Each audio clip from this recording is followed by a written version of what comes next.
Okay, I'm going to repeat myself a little bit. We're talking about the fact that every year for the past 3 years or 4 years, we've thought that the following year was going to be better.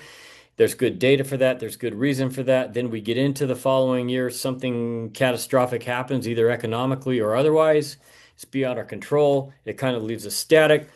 Having lunch with somebody that I in the real estate industry that I talked to a lot the other day, and our consensus is that, and kind of the genesis for this talk is that, it's getting old.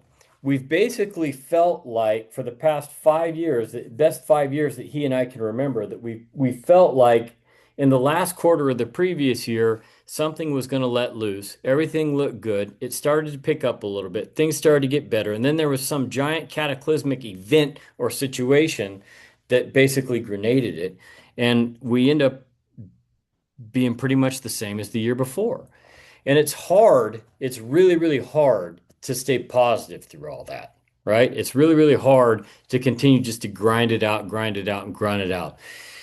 When you talk about down markets and you're talking about a couple of year deal, I mean, anybody can pretty much grind it out for a couple of years. It's not that big a deal. But when it starts stretching into 4 years, 5 years, let me tell you, and I don't need to tell you because you're feeling it too, it gets old, right? In a hurry. And so what we talked about a little bit at lunch and what I really dug into to try and find out was I wanted to have a meeting that talked about top performers, and not just real estate top performers in business, top performers in sports, top performers in the military. And I wanted to understand what keeps them going when times are tough and has nothing to do with real estate. In other words, what can we learn from these people about how they keep going and how they keep motivated and how they keep disciplined through hard times without talking about real estate? Because if you do most of these, you're going to say, well, yeah, it sucks in real estate. So here's what you ought to be doing real estate wise to keep yourself motivated and keep your business growing. That's important, but I don't want to talk about that. What I want to talk about is what you do to stay in the game mentally, right? What keeps you going? What keeps things happening for you? I'm not as interested in what these top performers do during their competition. Okay, if it's an athlete, it's a game. If it's in the military, it's in a war or a battle. If it's in real estate or business, it's in transacting that business. I don't really care. What I was interested in is what they are doing when nobody's watching, right? What keeps them coming back again and again? And here that we hone down some lessons. Lesson number one is this: they control the controllables. One of the common theme that kept coming up over and over again with elite athletes, business people, is a relentless focus on what they can actually control, right? So to give you an example, athletes don't control the weather, they don't control what the officials do, they don't control their opponents, the other team. Business people, they don't control interest rates, they don't control inflation, they don't control the stock market, they don't control government policy. I was going to say interference, policy, right? Real estate professionals do not. Yeah, you like that, didn't you, Chad?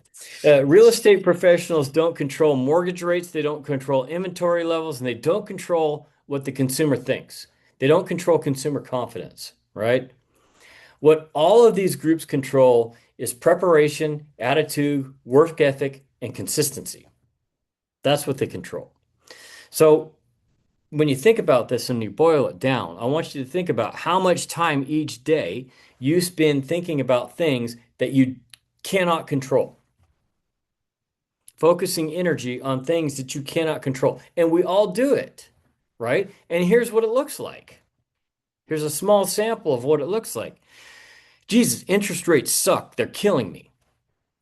I just got an email that said they were at the highest level in 5 years and they're absolutely killing me. We're not going to be able to sell. I'm not going to be able to sell any houses until we get some relief in interest rates. You cannot control that. All right. The inventory sucks. All of the houses that are available, I'm showing houses. I'm taking my clients out. All the houses that are available on the market are no good and they're overpriced. You can't control that. right? That's beyond your control, right? Lesson number two, they take care of the machine. Every elite performer, not just athletes, treat their bodies like an asset, okay? Not because they're being vain, not because, they have some kind of ego issue, but because they know that energy creates performance, okay? Every high performing CEO that I investigated for this project had a consistent physical routine that included some kind of exercise and movement and placed a premium on protecting sleep because they recognize that performance starts with health, not just skill. There's a big message in there for me because I'm horrible at protecting sleep. Like I don't even sleep. Okay? I need to do better at that. So think about it like this. If your body, your physical your physical conditioning is the vehicle for your successful business, are you maintaining it? Are you changing the oil? Right? Are you rotating the tires? Right? Or are you driving around with the check engine light on, just hoping something bad's not going to happen? Because none of us know what the check engine light actually means, right? It could be something minor, like you didn't tighten up your gas cap. Or it could be something major, like this thing's about to explode, okay? Think about your body like a car, okay? If you don't take care of the car, you're going to be stranded on the side of the road. If you don't take care of the body, you're going to have a hard time doing well at work, right? You can do okay, don't get me wrong. There's people everywhere that prove it over and over and over again. But trust me, it'll be a lot better if you take care of the machine. Lesson number three. This is a big one for me. Okay. And I really geeked out on this one. They protect the mind, right? They intentionally limit distractions and create space for thinking and thinking in a very, very positive way. Really common habits from the people polled: walking, reading, journaling, prayer, meditation, time spent outdoors. This stuff's not about being productive necessarily. This stuff's about being clear and positive in the brain, right? If you don't have any kind of motivational or inspirational books, here's what I want you to do. I want you to go to my Facebook page and I want you to scroll back. You won't have to scroll long because I never post anything. I want you to scroll back until you see a stack of books. There's a picture of a stack of books on my desk. Okay? Pick one of those. Go to Amazon and buy it. All right? And then just read 4 or 5 pages every morning. Okay? If you have the right fuel, you will be amazed at what that does to your brain for the day. Okay? There's Amazed two before you're things. halfway through. What's that? You'll be amazed before you're halfway through. That's right. There's two things on my nightstand. I'm not going to tell you what they are, but I read both things every morning. Okay? It's one of the first things that I do, right? Both of them are inspirational in very different ways. Okay? If I didn't do that, I'm pretty sure that my outlook would get really dismal really quick. Okay? Every day, right? Walking, reading, journaling, prayer, meditation, outdoor time, staying clear.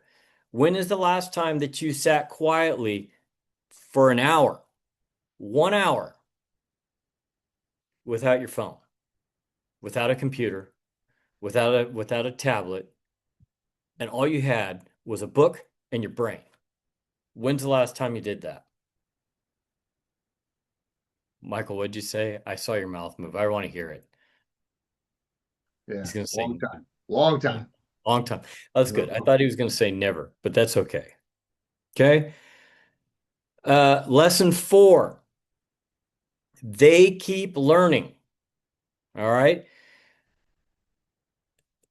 They don't wait for business to improve before they improve themselves. Self-improvement is a constant thing, right? When things slow down or they're not transacting as much business, they read more books, they study markets, they practice things, they learn new skills, they seek out coaching, they use difficult business environments in difficult markets as a training ground. They keep themselves busy by getting better at whatever it is that they do.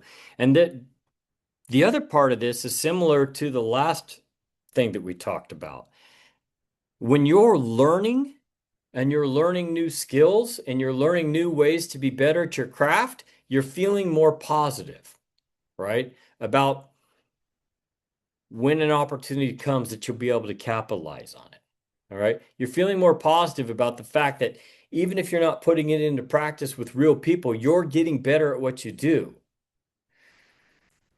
So ask yourself this question. If your business doubled tomorrow, wherever it is right now, if it doubled tomorrow, is your current skill set built to handle that? If the answer is no, or tripled tomorrow, if the answer is no, what's missing? What can you get better at? What can you study?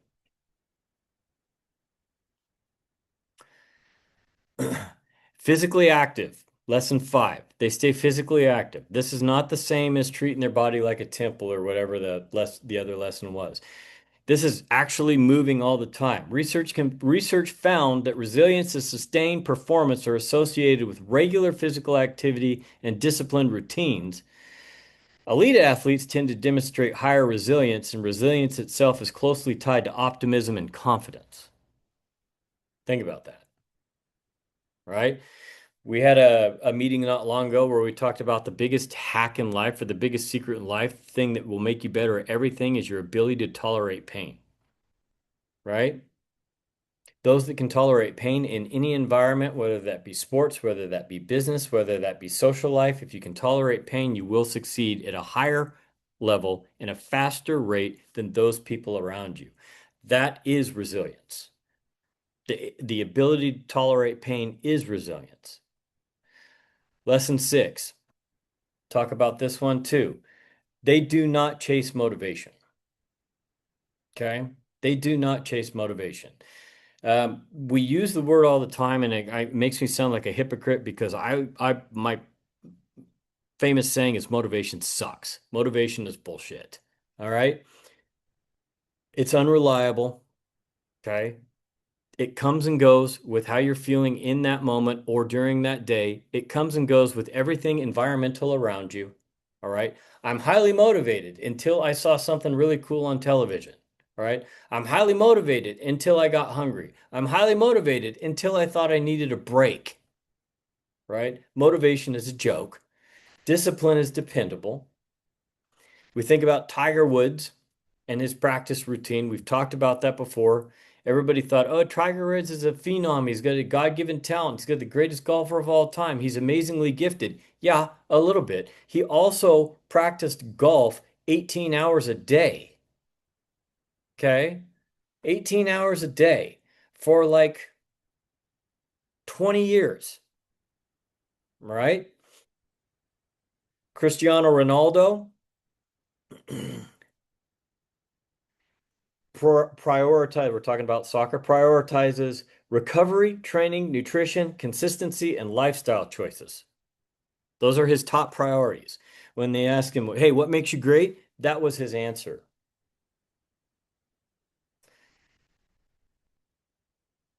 Which of your habits in business are conditional on motivation?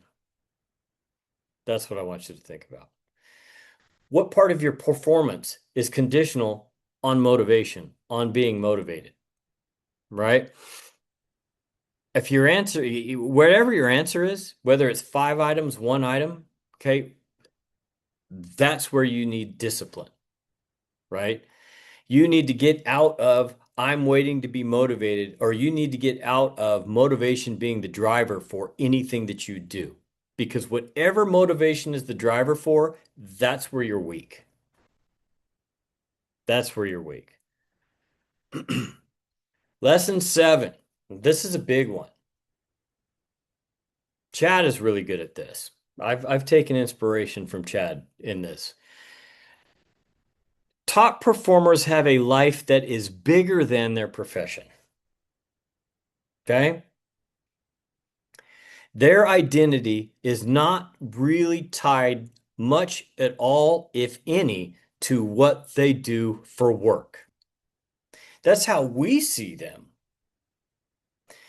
But for them, if you ask them, hey, what makes you you? Tiger, what makes you you? Tiger's not going to say golf, right? They invest and prioritize family, faith, community, friendships, hobbies, service, right? Because when things get bad or when it's rough out there, these things give them perspective. These things give them inspiration. These things give them a reason to keep going.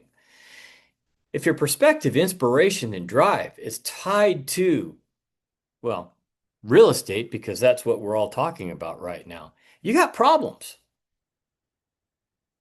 right? Because real estate's like this. They have a life bigger than their profession. Lesson 8, they expect adversity. Listen to that again. They expect adversity. It's not like, oh no, something bad happened. Or they don't think, I hope nothing bad happens. They think, I know something difficult is coming. I know something bad is going to happen. I know that throughout the course of this year or this month or this day, something really awful and trying is going to happen. It's not if, it's when. I know that it's coming and I'm prepared for that. All right. Who knows who Jocko Willink is? No? Okay. I want you to Google it. If you don't know who he is, I want you to Google it on, or just YouTube it. Go to YouTube and type in Jocko and search and watch this dude. All right. He's a Navy SEAL. Okay. That saw a ton of combat. He was a SEAL team leader, saw a ton of combat. After he got out of the SEALs, some company in San Diego, that's SEALs are based in San Diego. Some company in San Diego, after he got out of the SEALs, said, hey, I want you to come talk to my employees, my executives, um, about how to succeed in business. Okay. You come fire them up and how to succeed in business. Jocko don't know anything about business. He's a SEAL. Okay.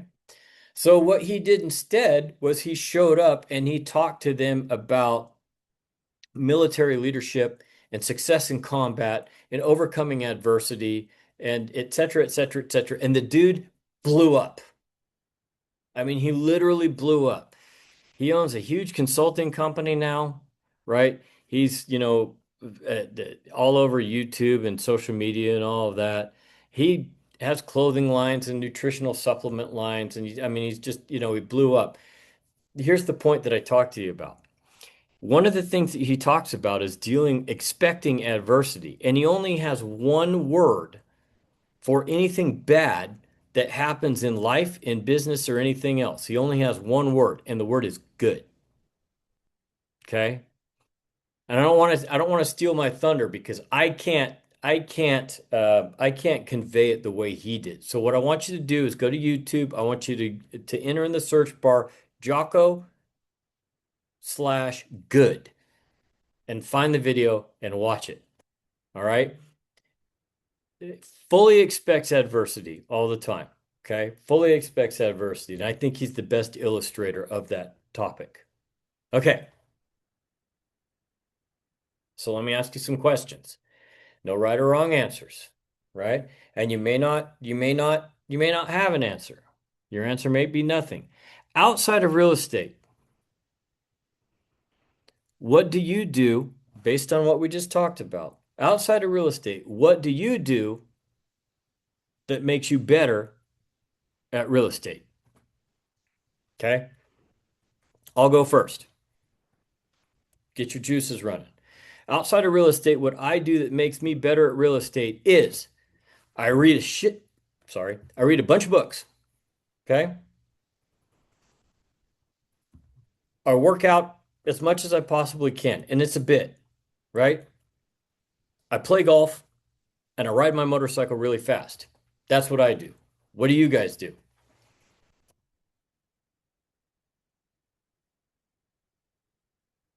If I die tomorrow, okay?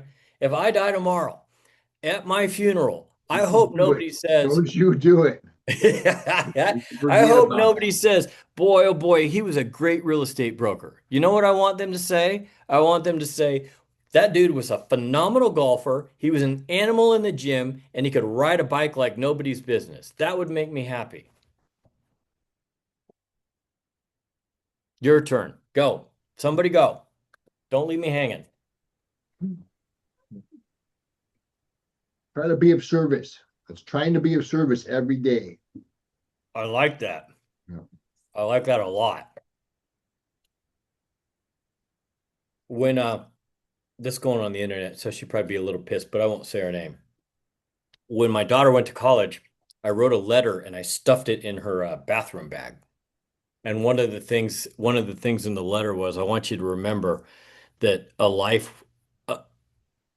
a life without being of service is no life at all. That was one of the lines in the letter. Somebody else, what do you do outside of real estate that makes you better at real estate? Come on. 68 ounces a day, minimum. I have one. All right, go. So one thing that I've developed, like I think throughout my life, is just the ability to listen. Because a lot of people have told me, you're very patient and you're easy to talk to, you know. So I've learned how to listen just really closely to people and kind of to pick up on cues. Mm-hmm.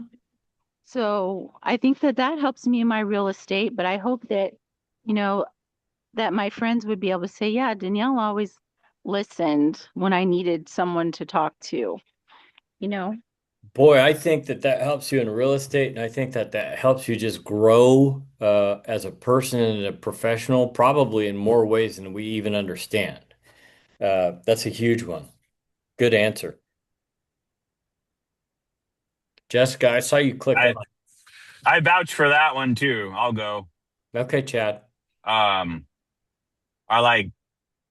Sorry, I'm on the road, but um was that Danielle? The first one or the last one was Danielle. Yeah. Mm-hmm. Yeah. So I say kudos to that one. And mine was similar. Is that well, even if it's going on the internet, but I've been working on self improvement specifically, and getting professional help for my own mental stuckness and the quicksand I get into. And um it's been in the guise of marriage therapy and reading books, self-help, just diving into why I do what I do, why I think the way I think, Mm-hmm. why do Mm-hmm. I say the dumb crap that I say. um in my marriage, in my life, and it has and does help me in real estate. It's making me a better listener too, and actually being able to tune into others. Case in point, if you are sitting at the table trying to win a listing, I've learned what I can do is actually listen and hear what their chief complaint is, like a doctor, and address the problem and prescribe the right medicine, and you got the listing. If I can Yep. mix metaphors, Yep. what Yep. I found what I used to do is I was sitting at the table and they start talking, and I'm already writing the prescription of what I think they need before they even finish talking. Mm-hmm. So Mm-hmm. I'm not attuning. I wasn't attuning to my wife. I wasn't attuning to the people, my clients. I wasn't attuning to my, in other jobs, my staff. Um, and it's made an incredible difference just in how I think about and approach real estate and the next client that I have. It makes a huge difference when you can actually connect with them and they really feel like you're on their team. You're not just the hired gun. Mm-hmm. I think it makes a difference, and much more than. And I would challenge. And on that note, um, I'm loving Michael's answer, but I want to throw a wrench in it too because I could do and have done a lot of service every day through charities, nonprofits, churches, and it hasn't got me a whole lot of real estate business, honestly. So I I think it's a worthwhile thing that if if being of service is the answer, like how specifically, what are we doing serving others that is going to help in your real estate business? You think it Yeah, does? well, I think it's good for your soul, Right. And so I think when you take care of the soul, uh, you're taking care of the soul, you're taking care of the body, you're taking care of the mind, and it makes you ready for and don't let me forget, I want to respond to Chad's statement too, but it makes you more prepared for battle, for the battle of real estate. And I think that was his point, if I heard him right. But Chad, I got a Ah, huge, huge, huge hats off to what you're saying. You're doing a ton of learning and growing and skill set expansion, right? And mm-hmm. you're doing all of it at once, with the people that you're talking to in the activities that you're involved in. I'll just call it, I just summarize and just call it like you're just having a huge burst of growth, like in all kinds of different situations. And you're absolutely right. That's going to make you so much better in business, life in general, most important, but absolutely so much better in business. The stuff that you're doing, you're probably doing the hardest work of any of us, buddy, which doesn't surprise me, by the way. I probably need it the most. Yeah, well, I didn't mean it like that, but I didn't mean it like that. All right, Jessica, you've been waiting. I know you have. Let's hear it. What do you got? What if I forgot? You didn't. This time I didn't. Um, well, I socialize and network with friends out in the world, and I run an operation and another job, and I clean the house so that my brain can be organized at home. Hmm. And I've recently learned to watch TV so I can reset my brain. Golf so I can have some outdoor activity and work out so that, I'm healthy and strong in the body and mind, but I'm still working on the sleep part eventually. All really, really important things. I mean, you can talk about cleaning a house, but that's not really what it is. It's not about cleaning a house. What she talked about was the fact that the clean house brings her calm, right? So, taking care of the brain, taking care of the body physically, learning by working on the operation in the other job, which brings a whole bunch of challenge. I can testify to that. brings a whole bunch of challenge. Uh, all good things. TV too. TV is super important. Yeah, I agree. TV is super important. TV and books are both very, very important. Yes. Yeah. Karen, you got something for us? Yeah, you do. Come on. Cheese. You don't talk about cheese. Life is not all about cheese. But if you want to be happy, you should incorporate some cheese into your life. It creates endorphins and makes you happy. Yeah. Just so you know. So I've got my cheese covered. No, I give myself me time every morning, and that means if I have to get up early and go to my other job, I have to get up extra early because I need time to just be before I do anything else. Like I will sit and have some coffee. I will go outside and play with the neighbor's cat. I It doesn't matter. Sometimes I work out, but I just need time where it's just quiet and it's just me and I'm just doing what I do for a minute. Yeah. I'm gonna take a wild guess, and I'm gonna say that other than like Good Kitty or Oh Hi Kitty or something like that, during me time, there's probably not a whole lot of talking involved, is there? No, Mm-hmm. no. I will sometimes put an audio book on so something's talking to me, but I Mm-hmm. don't have to talk. Mm-hmm. Yeah. Mm-hmm. I don't have to answer any questions. I don't Mm-hmm. have to help anybody with anything. I don't have to do anything for anybody. It's just me. Yeah, I Yeah. like that. I like that a lot. I get up pretty early. Most of you know that. I don't get up as early as everybody in my house, but I get up pretty early. And one of the reasons that I do that is that, yeah, I like to have that quote unquote very quiet me time too. There's not a lot going on except for the slurping of the coffee. And without that, I can't really get going on my day. So even it's gotten to the point where it's so important to me that even if it is, a weekend, and there's stuff going on at like 8 or 9 in the morning on the weekend, I'll still need to make sure that I'm up by like 5 a.m. so that I can have that 2 hours of deadhead time before everything kind of gets going. So, uh, good job, Karen. I think that that's really important. Notice that nobody said checking Zillow, scrolling social media. I don't know. Pick something, right?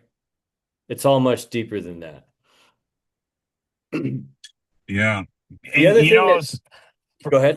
sorry, Damien. I was just gonna give an extra 2 cents too. I think what's interesting too is something I learned about was we have we have different personalities and characters in the way that we're all created. And I learned something about introverts and extroverts.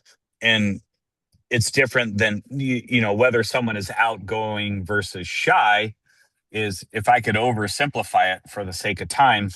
But if they present a fantastic argument, it's about how are you energized? In other words, what charges your battery as a human being, your brain, your sense of well-being and rest? And an introvert is recharged by time alone, to read a book, to be alone in their thoughts, to learn something new, to go for a walk in the forest, have a cup of coffee with a cat. But then there's others, the extroverts, and maybe that's where Michael is, like serving others, being around other people. You're energized and recharged by the fellowship and the camaraderie and things like that. And that's important to know about yourself too, so that you can properly recharge your battery. You're absolutely right, and I've covered this. You're absolutely right, and I've covered this before, but it's interesting because within this conversation, there's two extremes, and I'll pick on myself and I'll pick on Jessica. Right?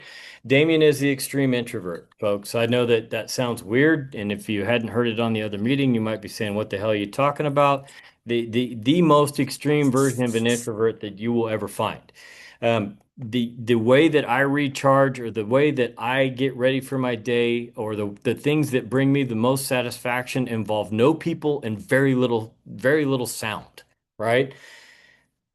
Jessica, on the other hand, if we asked her what do you do outside within this meeting, we asked you what do you do outside to make you better at real estate? Her very first answer was I socialize with my friends. I socialize with other people. right? So there you have it, Chad, exactly what you said. You got the introvert that wants the cup of coffee and the book, and then you got the extrovert that's like, I gotta go hang out with some people. Yeah, absolutely right. Small habits, repeated daily, over time, build that peace, build that resilience, right? You can't Yeah. Yeah. if you're a mess right now and you got and nobody in this meeting is that, from the answers I've gotten. But if you got nothing going on right now that kind of creates that resilience and creates that recharge for you and keeps you going, if you got none of those qualities going right now, you can't do it all at once. Okay? It's not going to work. All right? You got to start to pick at things and do them consistently that are going to have the positive benefit for you. Okay. So here's what we're gonna do. Yeah, we're right up on it. Here's what we're gonna do. I want you to pick one of these things or something very similar. I'm gonna give you some ideas. Okay.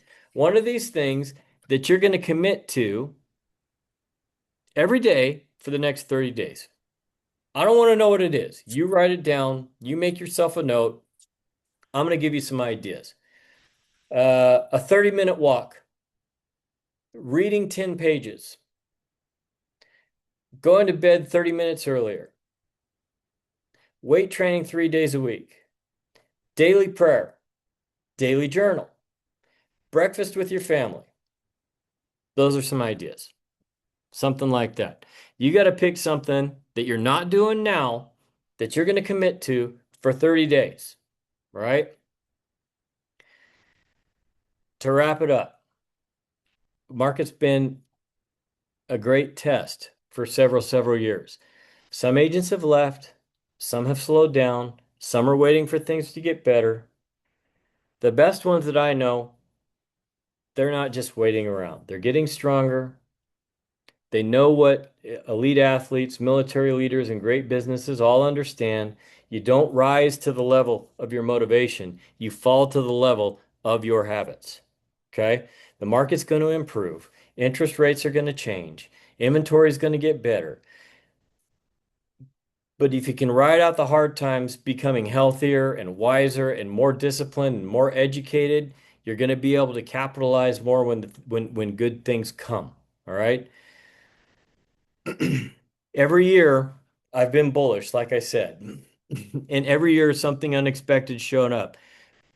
But here's what I've taken from all of this stuff. I can't control the market. You can't control the market. What we can control is whether or not we come out of this stronger on the other side or the same or weaker. My goal isn't to just survive this season, is to become better on the other side of it, to become stronger on the other side of it. That's my challenge to you. Okay? Questions, thoughts, anything before I let you go? It's 48. I'm going to get you out of here. What do you got? My thought is, I think it's a great challenge for this time too. I don't know if anybody saw the NAR article that came out a week ago or so. And um, I like, on this note, like, I like to give myself a break, give Mm-hmm. myself a little grace too. When reading that NAR article saying that um, somewhere in the vicinity of only one out of every three agents, NAR nationwide, has sold a house in the last 25 and 26. And 86%, I believe it was, 86% of agents have not sold a house in 2026. Yeah. Yeah. So that was like, okay, maybe I don't feel as bad now. No, you shouldn't. You shouldn't. And Chad, thanks for bringing that up. You shouldn't feel bad. You also shouldn't be complacent. And I say that because I know you're not, right? But there are people out there. There's two bad things that can come of that. You can feel bad about what's going on in your production right now. That's going to have a negative effect on you.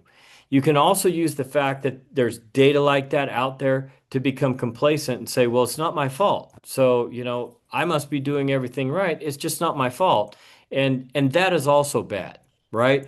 So I think I know what Chad True, very true. I know what Chad's approach to it is, and Chad's approach to it is, I was probably beating myself up for the past 24 months, and now I feel a little bit better about that, not beating myself up. I feel like I should give myself a little bit of grace and realize I'm not doing so bad after all. But you know what? That's not going to stop me from getting better, not just as a real estate agent, but as a person. I'm going to continue to get better and grow. That's the attitude that we should all adopt, right? Hmm. No sense in kicking the shit out of yourself, but there's no sense in using it as an excuse either to kind of sit back and say, well, I'll do better when things get better. Yeah, well, will you? Really? So, yeah. Thanks for bringing No, the article up, Chad. yeah, absolutely. And to your point, I like what Jessica said too, is like if you're talking with friends and hanging out, like that's what I kind of force myself to just, throw some real estate tidbit in there, and then if they bite the hook, the challenge is I have to be ready to give an answer. Got to be Like, ready. where is the market? Hey, how's the market looking, Chad? Oh, well, here's this, it said this, and here's this article, and Sacramento looks like that. So providing the answer, like, if 86% of the people are not doing it, I could very well easily be the guy. That's right. That's right. Being So prepared. I'm going to be ready. Bravo, buddy. You're doing a good job, really, at everything. You're doing a good job at everything. I hope you know that. All right. Anybody else? Michael, got anything? Are you good? Jolly all day. I could jolly all day. Let's go. That's Star Wars. I got Star Wars quotes. I got Jocko quotes too. Yeah. Yeah. There's Did one for everything. you already YouTube Jocko, didn't you? You already did it while we were talking. It's in the notes. It's in the notes. Yeah. Yeah. All right. He's good. He's good. I'll, I'm gonna let you guys get out of here. Go YouTube Jocko. You'll love it. Okay. He's crazy and I love him. He's also like a jujitsu master. That's probably not a surprise, but go check him out. Anything else? I'm gonna click the button in 5, 4, 3, 2. Don't forget your 30-day habit. 1. See y'all later.